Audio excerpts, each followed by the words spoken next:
Today I've got a retro shooter arcade game. We're going to do a little target practice here to get you started. See if you can hit the... I think you're going to have to put more money in this game. Oh, this is how the laser games work. Hooked up with this machine gun that's got recoil. So it's...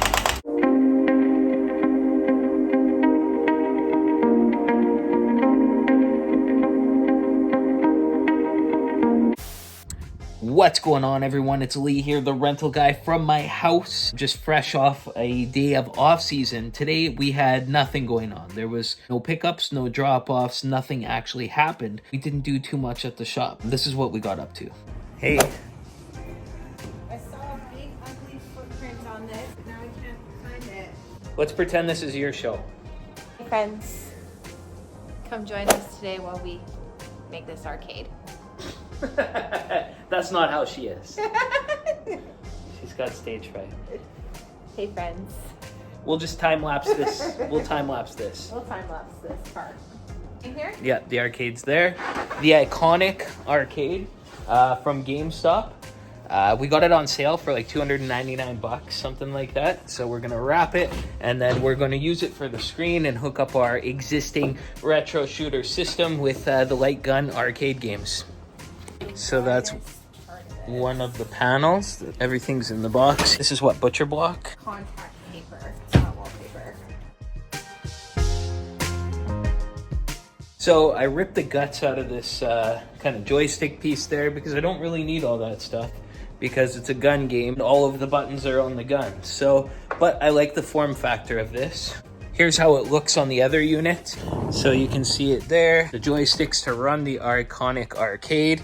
And then I like how it's got the USB port still out there. So I want to keep that intact. In the back here, you can see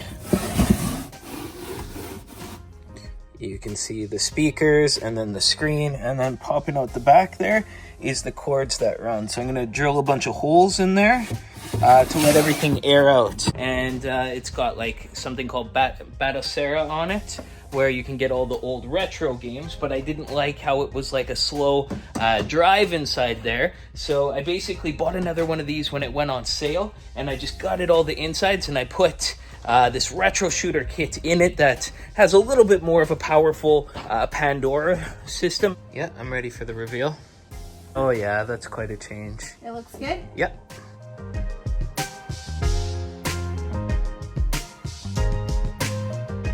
It's called Pandora, and then I bought this machine gun and I hooked it all up in here, and I put the sensors so that the sensors hook up to the gun, and now it's going to be an Old West shooting thing. So we're going to do some wood grain on here. We'll probably do a wanted sign here, and you know, some letters, something that will make it feel like an old school gun game. I mean, mind the machine gun, but you know, it is what it is. But I ordered this guy. Took me like 2 months to get it. It's a retro shooter gun. Basically, you hook it up and you can make an arcade out of it.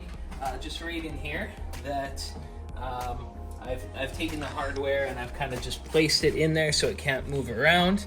This is what you need. This is the game box. This is what makes the gun work. This is the video and audio splitter. So, and then it's all wired up back here. So you can see back here in the arcade, we've got some speakers hooked up to the screen, and then the power there. And then in the front here, it takes these little IR sensors to work with the gun. So we've got them mounted in behind the plexiglass screen. So we just need to replace where these buttonholes are because all the buttons are right on the gun. And there's these games, they're American Laserdisc games that came out in like the 80s that were absolutely amazing, that had these old school gunfighters, and I got these games here just to play, so it can be a Western style, yeah, mind the machine gun, right? So I'll just quickly show you. Here's Mad Dog McCree.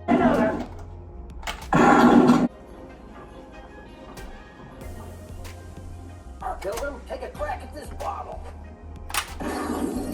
Much. Try another one. There, that's better. Yeah. You just have to stand close. Yeah, you gotta be...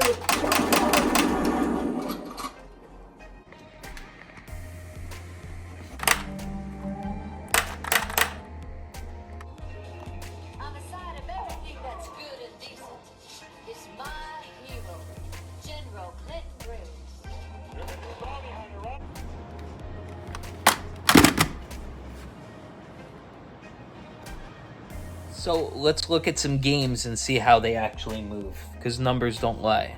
Let's look at this year in total. Okay, this year, top performer, beanbag toss. Then 4 to score, then reverse dunk tank. Then professional laser tag guns. And then crayon bounce house. Then giant Jenga. Then putter ball. Axe throw game. Axe throw inflatable. Ladder ball. Giant inflatable movie screen, beer pong, kerplunk game, Connect 4, lawn darts, light up lawn darts, tug of war, ring toss, lawn checkers, horseshoe game, can jam, bocce ball. Everything else did not go out. Well over $10,000 in games. Now we'll take a look at arcades. It's not going to be as profitable, but I mean, when you buy these games on clearance and discount, they can pay for themselves, through time.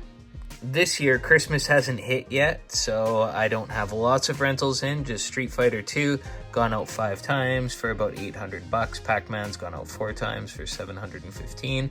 Big Buck Hunter's gone out twice for $350. Iconic Arcade once for $190. And NBA Jam once for $175. But if you look at last year, then you'll see it's way more.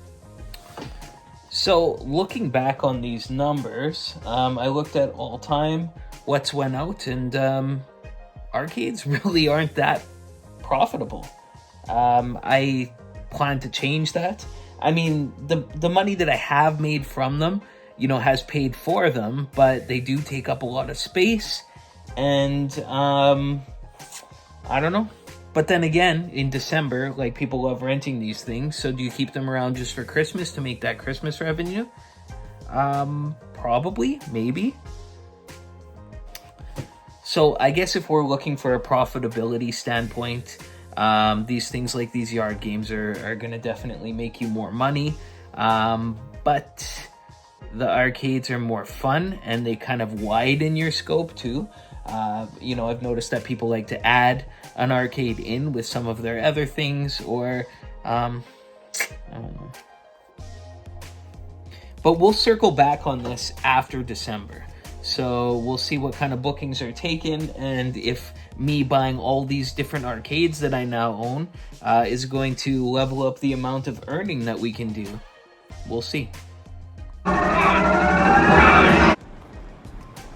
Arcade. I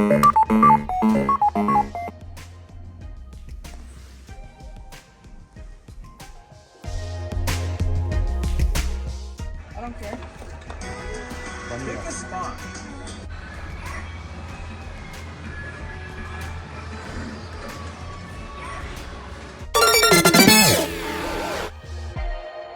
System complete.